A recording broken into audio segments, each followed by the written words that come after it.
Episodes I हैं हाउसफुल 5 की, उसमें सेक्स कॉमेडी होती है। हाँ, मूवी में ऐसा सीन नहीं था जो बहुत ही कोई वल्गर हो। सूरज जब निकलता है तो सारी दुनिया देखती है, जादू वो जो सर चढ़ के बोले। हाउसफुल 5 इसी तरह का लोगों पर अपना असर छोड़ रही है और बिजनेस किए जा रही है उसी तरह जैसे अमिताभ बच्चन चले जा रहे हैं, शाहरुख खान चले जा रहे हैं, जिन पर एज नहीं आती। और इस मूवी के बिजनेस को भी कोई दीमक अभी लगने का इम्कान नहीं है। इस पर आज हम बात करेंगे। हमारे 3 फेवरेट यूट्यूबर्स हैं जो फिल्म के रिव्यू देते हैं। एक हैं फिल्मी इंडियन जिनके 5 मिलियन के बराबर सब्सक्राइबर्स हैं, वेरी गुड, दीक्षा। और दूसरे हैं कमाल राशिद खान जिनके तकरीबन 1.5 मिलियन फॉलोवर्स हैं, KRK कहलाते हैं। और 5 लाख फॉलोवर रखते हैं शान प्रसाद, जो इंडिया में रहते थे, अब कनाडा में शिफ्ट हो गए। ये तीनों तकरीबन रोज़ वीडियोस डालते हैं, फुल टाइम इनका यही काम है रिव्यू देना। और जब अच्छे रिव्यू देते हैं तो हमें अच्छे लगते हैं, लेकिन अगर वो किसी वजह से गलत बात करें जो कि हमें लगे या तो उसके पीछे कोई एजेंडा हो सकता है या वो फिल्म को समझे नहीं, तो हम बताना चाहते हैं कि हम भी अकल रखते हैं। हम आपको उनकी कुछ बातें सुनाएंगे, दूध का दूध पानी का पानी हो जाएगा। ये फिल्म सुबह को बहुत पसंद आई थी और अब इस पे ऑलरेडी हम 2 वीडियो डाल चुके हैं। वीडियो हाउसफुल 5 के हवाले से है कि उसके बारे में ये क्रिएट किया गया, ये रिव्यूज़ आए थे। फर्स्ट टाइम जो मैंने रिव्यूज़ सुने थे वो यही थे कि फेक कह सकती हूँ मैं रिव्यूज़ थे, या बिल्कुल ही मूवी के ऑपोजिट रिव्यूज़ थे। उसमें से वो पॉइंट उठाए गए थे जो कि बहुत ही कह सकती हूँ चाइल्डिश थे। आइए हम पहले शान प्रसाद का पोस्टमार्टम करते हैं। रीजन है सौंदर्या शर्मा की क्लीवेज। ये पिक्चर अपनी स्क्रिप्ट राइटिंग और कॉमेडी से ज्यादा सौंदर्या शर्मा की क्लीवेज पे टिकी है। सौंदर्या ये पिक्चर क्लीवेज पे टिकी है। सुबह क्योंकि खुद फीमेल हैं, आपको सही लगता है कि इस तरह से किसी औरत के बॉडी के बारे में बात की जाए, जबकि आपको मालूम है कि जो कैट वॉक क्या होती हैं, इसमें जिस्म ही दिखाया जा रहा होता है, या फिर जो इंस्टाग्राम पे लड़कियां होती हैं वो क्या करती हैं। तो इस तरह से किसी के जिस्म पर रिव्यू देना ठीक है? बिल्कुल भी नहीं। शान ये अपनी बात कर रहे थे, मुझे तो ऐसा लग रहा है कि वो सिर्फ अपने बारे में बात कर रहे थे, वो कहाँ देख रहे थे। आप ऐसे नहीं कह सकते, वो एक हीरोइन है, एक एक्टर है, वो जिस तरह के कपड़े पहने, जो उसको आप डायरेक्टर कहेगा वो उसी तरह के कपड़े पहनेगी। ये गैर ज़रूरी बात थी शान की। अब एक बात बताएं, अगर वो पूरे कपड़े में हो एक एक्टर, तो कितने लोग थिएटर जाएंगे? लोग थिएटर यही तो एक्सपीरियंस करने जाते हैं। जैसे कतरीना कैफ कॉल है, पर्सनैलिटी है, तो उनको लोग देखने जाते हैं। मतलब आप सिनेमा में देखोगे उनको, वो इतना खूबसूरत चेहरा है कटरीना का। और जितनी भी हाउसफुल में एक्टर्स आई थी वो इतनी खूबसूरत है, उन्हें बड़ी स्क्रीन में देखकर बहुत अच्छा लगेगा। मैं ये समझता हूँ कि ये बोलना कि उसकी क्लीवेज देख रही है, भाई आपकी आंखें ठीक नहीं है। वो लड़की अगर अपनी मर्जी से कोई काम कर रही है तो हम कौन होते हैं जज करने वाले? क्या हमने कभी किसी मेल एक्टर्स के बारे में वीडियो बनाया कि सलमान खान शर्ट क्यों उतार देता है?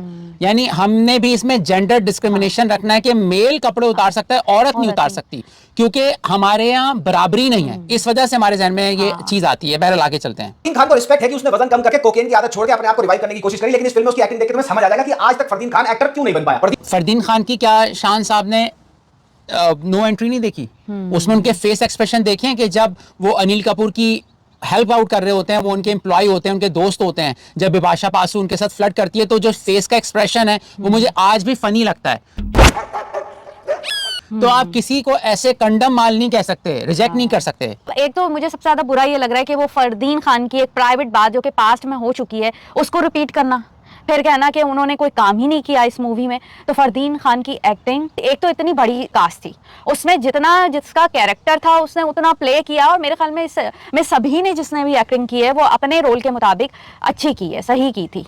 और इनको पता नहीं कैसे लग रहा है कि फरदीन खान ने एक्टिंग अच्छी नहीं की। मतलब वो और क्या कर सकते थे इस सीन में। हाउसफुल 5 ने जिस हिसाब से बॉक्स ऑफिस पर कलेक्शन किया है, उसे देखकर जितने भी नेगेटिव हेटर्स होंगे या फिर रिव्यूअर्स होंगे वो शर्मा जाएंगे। हाउसफुल 1 में अक्षय कुमार ने जिस तोते को मारा होता है उस तोते का नाम क्या होता है? प्राडा। हाउसफुल 5 में उस तोते का बेटा है तो ये उसका नाम होगा गुची। अब इन्होंने ये सोचा ही नहीं कि मे बी गुची और प्राडा उस वक्त के स्पॉन्सर प्राडा हों और अब के स्पॉन्सर जो हैं वो गुची हों। नेम यूज किए हैं इस फिल्म में जिससे इनके नेम स्किन ब्रांड की पब्लिसिटी होगी। 80% से ज्यादा फिल्म ये एम्बैरेसिंग है, फर्स्ट हैंड एम्बैरेसमेंट होगी तुम्हें देखते हुए। फिल्म में बाकायदा डिटेल टू अटेंशन है भाई। संजय दत्त अब फिल्म में अगर डिटेल ना बताई जाए तब मुसीबत। अब फिल्म में अगर डिटेल टू अटेंशन दी गई है, भाई हॉलीवुड में डिस्कशन नहीं है कि लड़की क्या पहन रही है, छोटे कपड़े हैं बड़े कपड़े हैं, वो आर्ट को देखते हैं। हाँ। अब ये लोग इतने बड़े बड़े रिव्यू देते हैं मगर ये आर्ट फॉर्म को समझे ही नहीं कि आर्ट में आप जज नहीं करते। अगर as long as public enjoy कर रही है तो आप मत देखो। ऑलरेडी उन्होंने UA-16 कह दिया था, हाँ। जिसमें पेरेंट्स अपने बच्चों को देख के चाहें तो फिल्म दिखा सकते हैं, वरना जरूरी नहीं है, उनको वार्न किया गया है।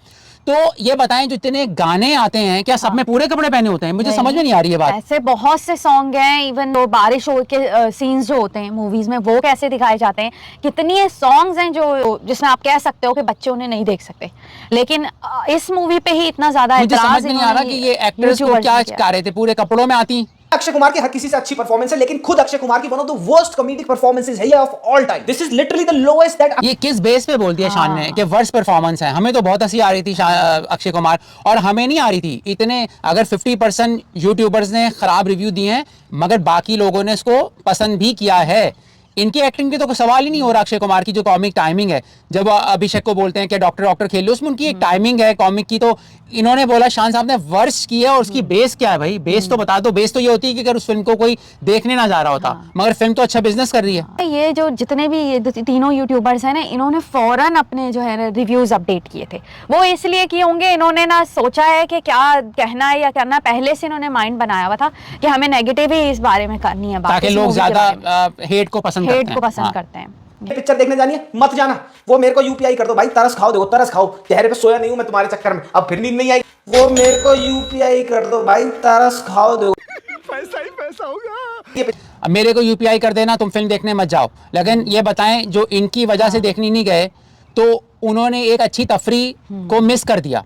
मतलब मुझे दे दो पैसा लेकिन एक अच्छी तफरी से महरूम हो जाओ। मुझे ये बात इनकी पसंद नहीं आई, क्योंकि आपका अगर रिव्यू बायस है दोस्तों, तो फिर आप साथ में ये भी बोलोगे मुझे UPI कर दो, बात बंद नहीं रही है यहाँ। जब मैं मूवी देखने गई थी ना, मैंने इन्हीं के रिव्यूज पहले देखे थे। अगर मैं इनके ऊपर चलती तो मुझे लगता है कि मैं इतनी अच्छी तफरी से रह जाती। बिल्कुल। अच्छा, अब हम आ जाते हैं दूसरे साहब के पास। वो हैं KR के। जी। कोई भी गाना ऐसा नहीं है जो सुपरहिट हो जिसकी वजह से पब्लिक इस फिल्म को देखने जाए। इस जो सुपरहिट हो जिसकी वजह से पब्लिक इस फिल्म। जब ये 2.5 किलो का हाथ किसी पर पड़ता है ना, तो आदमी उठता नहीं। यार इनको कैसे इतने सब्सक्राइबर्स मिल गए हैं कि लाल परी इतना ज्यादा उसकी रील्स में आ रहा है, मीम्स बन रहे हैं, इतना सुपर सुपर सुपर हिट गाना है। दारू की मुझे तोड़ चढ़ी, पी जाऊंगी खड़ी खड़ी, मंगवा दो कोई मुझे लाल। उसको बोल रहे हैं, दोबारा सुनिए, देखें। गाने कलरफुल हैं, बड़े स्केल पर शूट किए गए हैं, लेकिन कोई भी गाना ऐसा नहीं है जो सुपरहिट हो जिसकी वजह से पब्लिक इस फिल्म को देखने जाए। इस फिल्म कयामत कयामत तू है, कयामत कयामत पूरी की पूरी। सुपर हिट बनाने के लिए क्या जैकलिन फर्नांडिस KR की घर पे आ जाती? वो क्या करती भाई? मतलब इन्होंने, ये लगता है कि ये लाल परी सॉन्ग तो इन्होंने सुना ही नहीं है। मैं साजिद भाई के इस कारनामे को दूंगा 1 स्टार और मेरी बिजनेस रेटिंग रहेगी 2। मैं ऐसा समझता हूं कि ये फिल्म 100 to 125 CR का लाइफ टाइम बिजनेस करेगी। अब तक इसका 125 करोड़ हो चुका है, और मिस्टर KRK ने प्रेडिक्शन की थी कि ये 75 करोड़ का बिजनेस करेगी, तो डबल ऑलमोस्ट हो चुका है। फिगर के साथ फिल्म ने सभी के मुंह पर तमाचा मारा है जो फिल्म को लेकर नेगेटिव कैंपेनिंग कर रहे थे।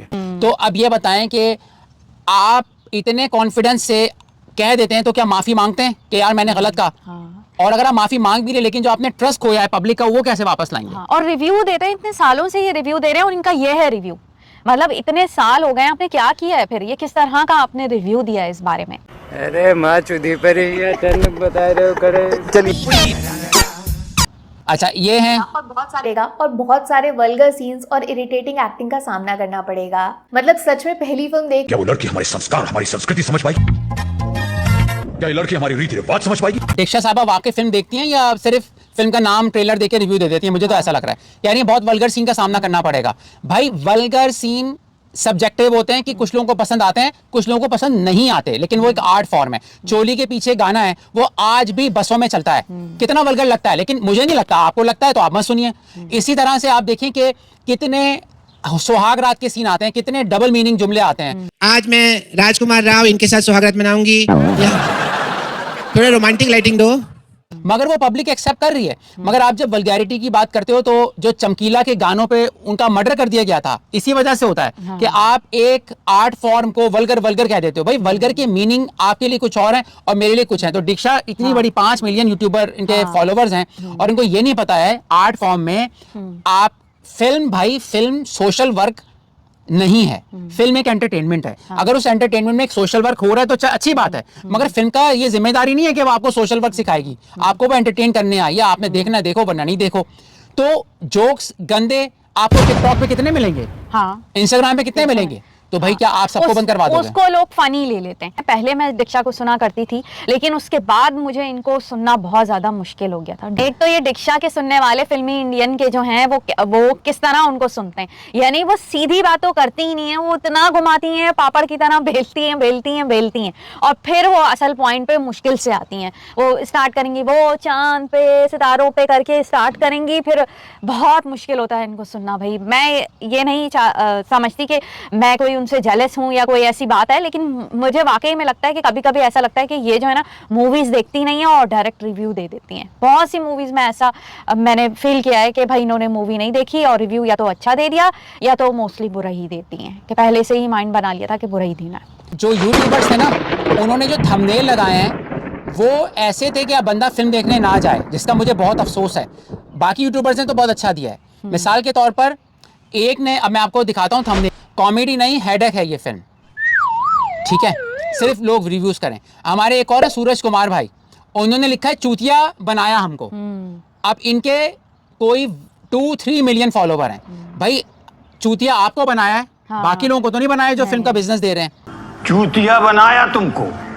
फिर एक ने बनाया है हाउसफुल, यूं सर पे पकड़ा हुआ है इन्होंने, ठीक है, फिल्मी बातें विद अभी, इनका नाम है अभी सर, ठीक है। ट्राइड एंड रिफ्यूज प्रोडक्शंस हैं, उन्होंने बताया सेक्स कॉमेडी। भाई कॉमेडी, ये पांचों इसकी जो एपिसोड्स आई हैं हाउसफुल 5 की, उसमें सेक्स कॉमेडी होती है। वो अडल्ट के लिए मुझे नहीं कैसे दिखाई है, मुझे तो नहीं लगी मूवी में ऐसा कोई ऐसा सीन नहीं था जो बहुत ही कोई वल्गर हो। आपका क्या ख्याल है? आपने मूवी देखी? आर्ट फॉर्म में मैं समझता हूँ वल्गर कोई चीज नहीं होती। अगर लोग अपनी तरफ से एंजॉय कर रहे हैं तो हम कौन होते हैं इनको जज करने वाले, ठीक है। एक ने लिखा है एग्जॉस्टिंग थी मूवी, तो इनको लग रही है एग्जॉस्टिंग। एक ने लिखा है दिस इज टू मच। शान ने लिखा हाउसफुल 5 गार्बेज। ये तो हर चीज को मगर ये गार्बेज 125 करोड़ का बिजनेस हो चुका है इस गार्बेज का। और आपको मालूम है 135 करोड़ ऑलरेडी इसके राइट्स, डिजिटल राइट्स बिक चुके हैं। तो ये फिल्म प्रॉफिट में चली जाएगी। एक और साहब है स्क्रीन वाला, वो हाथ जोड़ के माफी मांग रहे हैं कि यार ये फिल्म अच्छी नहीं है। एक ने लिखा है हंसना था क्या। ज्यादातर यूट्यूबर्स को इसमें गंदगी नजर आ रही है।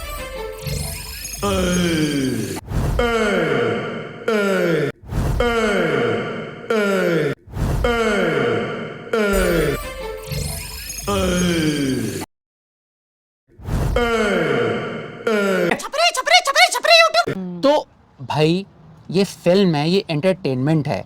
हॉलीवुड में आपको मुख्तलिफ जॉनरा मिलेंगे, अडल्ट कॉमेडी मिलेगी, सीरियस कॉमेडी मिलेगी, डार्क कॉमेडी मिलेगी। आपको यही नहीं पता कि मुख्तलिफ किस्म की कॉमेडी होती है। आपको अगर वीडियो हमारा पसंद आए तो लाइक कीजिएगा, शेयर कीजिएगा और अगर हो सके तो प्लीज़ प्लीज़ प्लीज़ सब्सक्राइब कर दीजिएगा ताकि हमें मोटिवेशन मिले और हम ऐसे ही आपके सामने वीडियोस लाते रहें। शुक्रिया। Thank you. जब सूरज निकलता है तो सारी दुनिया देखती है। सूरज, हाँ मैंने सुना ही नहीं था ना। चलें खैर, अब नहीं नहीं चलें, लगाएं। लंबा तो नहीं हो गया? नहीं भाई, वो तो बीच में इनके कॉमेडी नहीं, हेडेक नहीं, हेडेक है, सॉरी